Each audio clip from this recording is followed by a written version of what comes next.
নমস্কার সবাইকে, সকলকে জানাই শুভ নববর্ষের অনেক অনেক শুভেচ্ছা ও অভিনন্দন। তো আজকে সকালবেলা স্নান করে আমরা বাড়ির সবাই রেডি হয়ে গেছি। এখন আমরা সবাই বেরিয়ে পড়ছি মন্দিরে পুজো দেওয়ার জন্য। তো অনেক দিনের ইচ্ছে ছিল, যদিও প্রত্যেক বছরই যাই নববর্ষের দিন, কিন্তু এবার একটু স্পেশাল, মানে যেহেতু কয়েকদিন আগেই আমি একটু বড় একটা ফারাত থেকে উঠে এসেছি। তো সেই সময়ই মানসিক করেছিলাম যে যখনই একটু সুস্থ হবো তখনই আর কি মন্দিরে গিয়ে পুজোটা দিয়ে দিব। তাই বাড়ির সকলে মিলে, আমি, মা, মেয়ে সকলে মিলে সকাল সকাল স্নান করে একদম রেডি হয়ে বেরিয়ে পড়েছি। টোটোতে করে যাচ্ছি।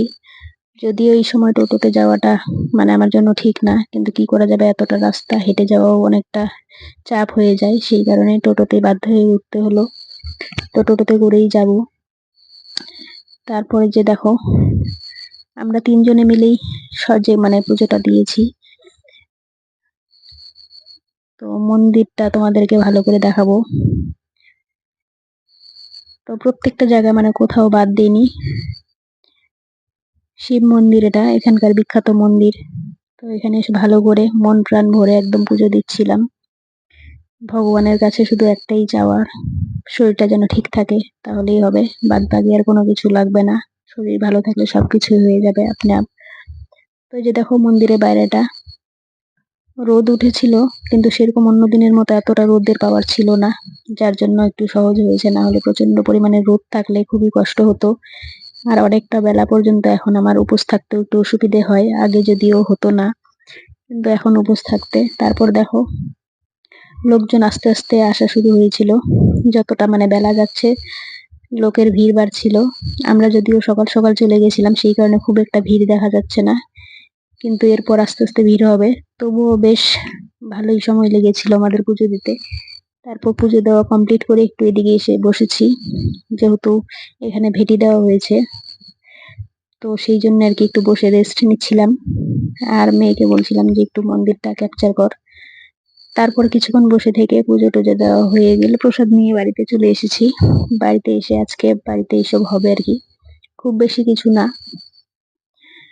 তো কি আর বলবো, উপোস থাকার পর কাজকর্ম করা খুবই কঠিন হয়ে যায়। তো আমি তো সেরকম কিছুই করি না, মা সবটা করে।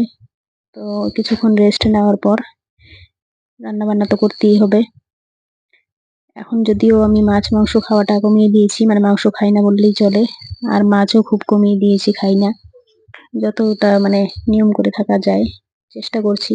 বেশ কিছুদিন আর কি, কয়েক মাস মাছ খাবো না, কিন্তু মেয়ের জন্য বাধ্য হয়ে একরকম আনতেই হয়। আর চোখের সামনে দেখলে তখন তো খেতে মন ইচ্ছা করেই, ওই আর কি ব্যাপার।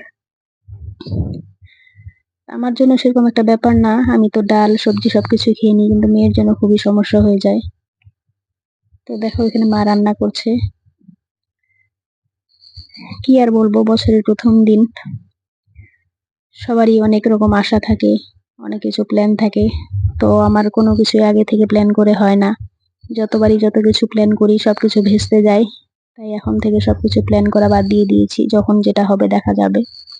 কারণ আগে থেকে ভালো ভাবলেও ভালো কিছু হয় না, খারাপ ভাবলেও খারাপ কিছু হয় না। যখন যা ঘটার সেটা ঘটে যায় আর কি। আমার জীবনে কোনো কিছুই প্ল্যান করে এখনো পর্যন্ত সাকসেস হয়নি।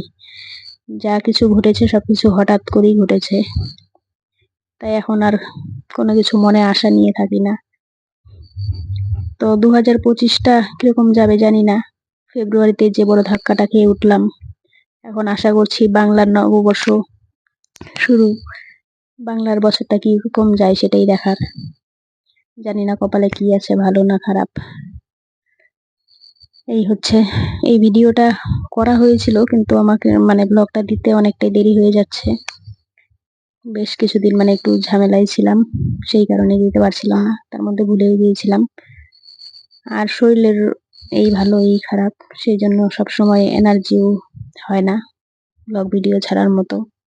আর এখন গরম পড়ে গেছে, তাই গরমে শরীর এমনিতেই আমার অসুস্থ হয়ে যায়। শীতের দিনে তাও ভালো থাকি, যত রোদের পাওয়ার বাড়তে থাকে তত আমার শরীর অসুস্থ হয়ে যায়। গরমের প্রত্যেকবারই একই রকম হয়, প্রত্যেকবার গরমের সিজন আসলেই আমি একদম অসুস্থ হয়ে যাই। তাই এবার একটু বেশি সতর্কতা অবলম্বন করতে হবে, যেহেতু একটা রোগের থেকে উঠেছি। তাই আমাকে অনেক কিছু মেনে চলতে হবে। তো এই যে দেখো, মেয়ের জন্য মেয়ের বায়না, মোরগ পোলাও খাবে, তো সেটাও নিজেই করছে। কিছুটা ওর জন্য মাংস আনা হয়েছিল, সেটা দিয়েও ওর নিজের জন্য বানিয়ে নিচ্ছে। তো দেখছি যে বেশ ভালোই হয়েছে, খুব একটা খারাপ হয়নি। প্রথমবার ট্রাই করছে নিজে নিজে।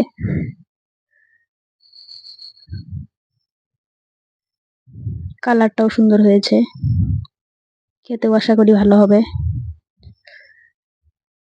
তো আর এদিকে চাটনি করা হয়েছিল, দেখে তো আমার মন মানছেই না, কি আর করব। তো যাই হোক বন্ধুরা, ভিডিওটা কেমন লাগলো অবশ্যই কমেন্টে জানাবেন। আজকে এই পর্যন্ত, দেখা হচ্ছে নেক্সট ভিডিওতে।